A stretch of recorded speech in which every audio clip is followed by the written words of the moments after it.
Mengungkap rahasia menjadi pribadi yang tak terkalahkan dengan menggabungkan 3 kekuatan dahsyat: kebijaksanaan kuno, stoikisme, sains modern neuroplastisitas, dan hukum tarik-menarik, law of attraction. Kita sering merasa kekuatan kita terbatas.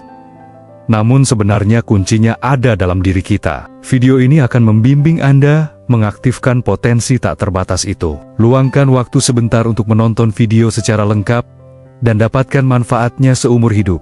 Channel ini memberi panduan lengkap untuk pengembangan diri yang mendalam dan potensi tak terbatas Anda. Kami memberikan update setiap hari agar proses pengembangan diri Anda lebih cepat dan maksimal. Terus ikuti kami dan menangkan setiap rintangan hidup yang kalian hadapi. Di tengah pusaran kehidupan modern yang penuh ketidakpastian dan tekanan, banyak dari kita mencari jawaban. Jawaban tentang bagaimana menghadapi kecemasan, mengelola emosi, dan menemukan kedamaian sejati.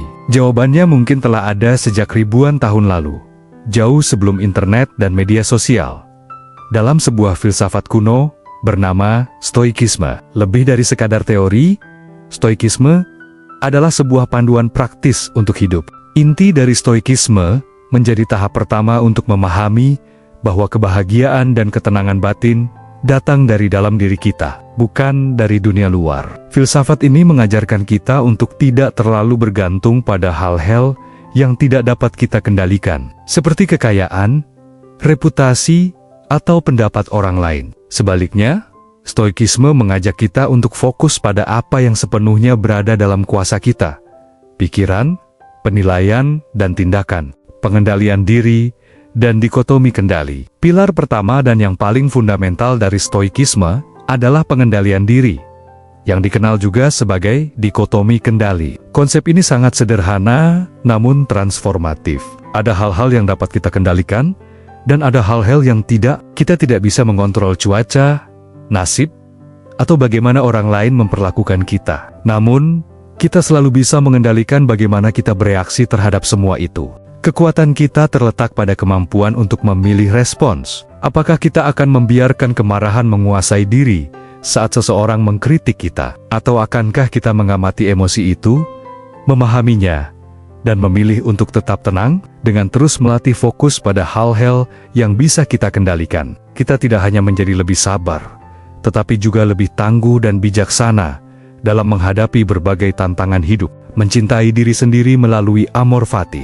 Banyak dari kita terjerat dalam penyesalan atas masa lalu atau kecemasan akan masa depan. Stoikisme menawarkan solusi melalui konsep amor fati, yang secara harfiah berarti mencintai takdir. Ini bukan ajakan untuk pasrah dan tidak berbuat apa-apa, melainkan ajakan untuk menerima setiap kejadian, baik yang baik maupun yang buruk, sebagai bagian tak terpisahkan dari hidup kita. Dengan mencintai diri sendiri dan takdir kita, kita berhenti melihat kegagalan sebagai akhir dari segalanya. Sebaliknya, kita melihatnya sebagai bahan bakar untuk tumbuh. Setiap kesalahan adalah pelajaran berharga. Setiap kesulitan adalah kesempatan untuk menjadi lebih kuat. Dengan cara ini, kita tidak hanya menerima diri kita apa adanya, tetapi juga menjadi pribadi yang lebih tangguh dan berani. Menjadi lebih baik.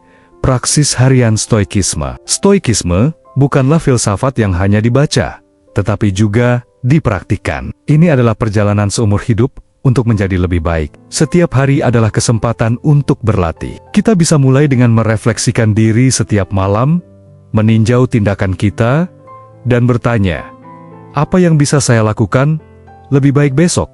Latihan ini membantu kita mengidentifikasi kelemahan dan merancang strategi untuk memperbaikinya. Dengan begitu, kita tidak hanya menjalani hidup secara pasif, tetapi menjadi arsitek dari karakter kita sendiri. Tujuan utamanya bukan mencapai kesempurnaan, melainkan terus-menerus memperbaiki diri, selangkah demi selangkah, menuju versi terbaik dari diri kita. Tahap kedua adalah berubah dari dalam dengan kekuatan pikiran.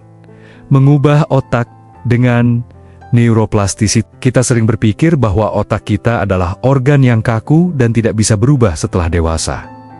Namun, Sains modern membuktikan sebaliknya. Otak memiliki kemampuan luar biasa untuk berubah dan beradaptasi. Kemampuan ini disebut neuroplastisitas. Secara sederhana, neuroplastisitas adalah kemampuan otak untuk membentuk dan mengatur ulang koneksi saraf sebagai respons terhadap pengalaman, pembelajaran, atau cedera. Ini berarti, melalui tindakan sadar, kita bisa membentuk ulang otak kita untuk menciptakan kebiasaan dan pola pikir yang lebih baik. Proses neuroplastisitas bukanlah sesuatu yang terjadi begitu saja. Ia membutuhkan niat, pengulangan, dan konsistensi. Salah satu alat paling ampuh untuk memulai perubahan ini adalah afirmasi. Afirmasi adalah pernyataan positif yang diucapkan atau dipikirkan secara berulang. Ketika kita terus-menerus mengatakan pada diri sendiri, "Saya mampu" dan "saya kuat", kita tidak hanya sekadar mengucapkan kata-kata. Kita sedang mengirimkan sinyal ke otak untuk memperkuat jalur saraf yang berkaitan dengan rasa percaya diri. Latihan ini secara bertahap akan mengubah cara otak memandang diri kita. Selain afirmasi, kita juga bisa memanfaatkan visualisasi untuk mempercepat proses neuroplastisitas. Visualisasi adalah teknik membayangkan diri kita berhasil mencapai tujuan atau menjadi pribadi yang kita inginkan. Saat kita membayangkan sesuatu, otak tidak selalu bisa membedakan antara pengalaman nyata dan yang dibayangkan. Dengan sering memvisualisasikan kesuksesan,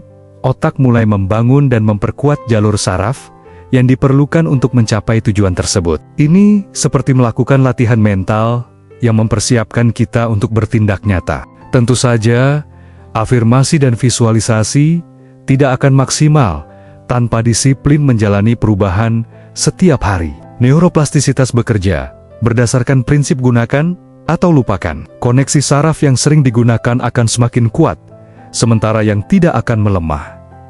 Oleh karena itu, konsistensi adalah kunci. Setiap tindakan kecil yang konsisten, entah itu meditasi selama 5 menit, membaca 1 halaman buku, atau mengucapkan afirmasi setiap pagi, akan secara perlahan mengubah arsitektur otak kita. Disiplin adalah jembatan yang menghubungkan niat dengan hasil nyata. Dengan memahami dan menerapkan prinsip neuroplastisitas, kita menyadari bahwa kita bukanlah korban dari takdir genetik atau masa lalu. Sebaliknya, kita adalah arsitek dari otak dan kehidupan kita sendiri. Menggunakan afirmasi, visualisasi, dan disiplin harian, kita memiliki kekuatan untuk menciptakan perubahan yang mendalam dan positif, selangkah demi selangkah, setiap hari. Tahap terakhir adalah mengungkap kekuatan Law of Attraction. Bersyukur dan terus berusaha. Banyak dari kita mungkin pernah mendengar tentang Law of Attraction atau hukum tarik-menarik, sebuah gagasan bahwa energi positif menarik hasil positif. Namun, seringkali pemahaman ini terdistorsi. Banyak orang mengira bahwa cukup dengan memvisualisasikan keinginan, impian akan datang dengan sendirinya. Pandangan ini tidak hanya keliru, tetapi juga berbahaya, karena dapat menumbuhkan sikap pasif. Sesungguhnya, hukum tarik-menarik adalah sebuah filosofi yang jauh lebih dalam dan praktis, yang berpusat pada 2 pilar utama: bersyukur dengan yang ada, dan terus berusaha. Pilar pertama, bersyukur dengan yang ada, adalah fondasi yang sangat kuat. Bersyukur bukan hanya sekadar mengucapkan terima kasih.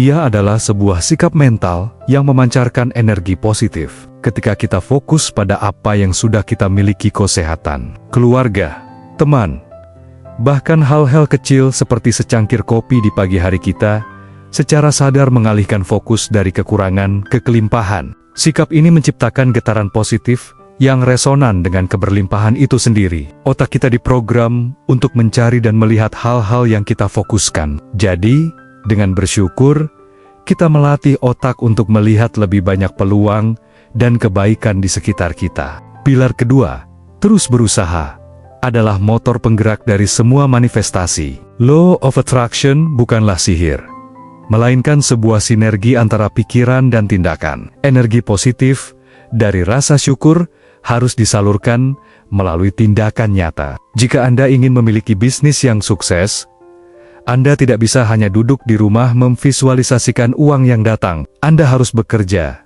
belajar, dan mengambil risiko. Hukum tarik-menarik bekerja seperti magnet.